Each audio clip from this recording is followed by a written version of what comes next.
తేరే ఇష్క్ మే తెలుగులో అమరకావ్యం. ధనుష్ అండ్ కృతి సెనన్ నటించిన ఈ మూవీ నెట్ఫ్లిక్స్లో తెలుగులో కూడా స్ట్రీమ్ అవుతుంది. కానీ హిందీలోనే చూడడానికి ట్రై చేయండి.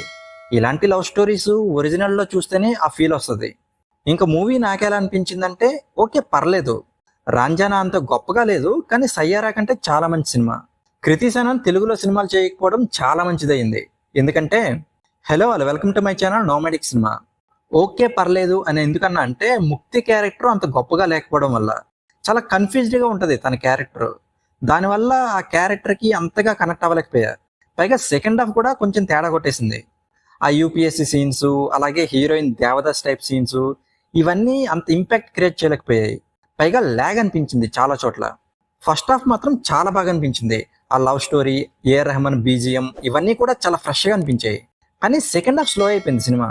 ఉన్నాయి సెకండ్ హాఫ్లో కూడా కొన్ని మంచి సీన్స్ ఉన్నాయి. అలాగే ఈ మూవీ రంజానా అంత గొప్పగా లేకపోయినా ఈ మధ్య వచ్చిన పిల్ల బచ్చ సినిమా అయిన సయ్యారా కంటే చాలా మంచి సినిమా. దరిద్రం ఏంటంటే సయ్యారా చాలా పెద్ద హిట్ అయింది, ఈ మూవీ జస్ట్ యావరేజ్ దగ్గర ఆగిపోయింది. ఇంకా కృతి సెనన్ తెలుగులో సినిమాలు చేయకపోవడం చాలా మంచిదైంది. ఒకవేళ తెలుగులో సినిమాలు చేస్తుంటే రకుల్ ప్రీత్ సింగ్, శ్రీలీల చాలా మంది హీరోయిన్స్ లాగా గ్లామర్ డాల్గా మిగిలిపోయేది.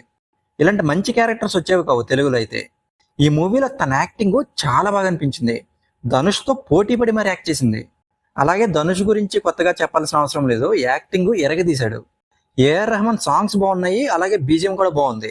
మెయిన్గా ఫస్ట్ హాఫ్లో బీజిఎం అయితే చాలా బాగా అనిపించింది. ఇంకా director Anand L Rai Raanjhanaa movie లాగా ఒక మంచి ఇంటెన్స్ లవ్ స్టోరీ తీద్దాం అనుకున్నారు. చాలా వరకు సక్సెస్ అయ్యారు, కానీ ఆ సెకండ్ హాఫ్ అనేది ఇంకొంచెం బెటర్గా ఉండుంటే సినిమా నెక్స్ట్ లెవెల్ ఉండేది.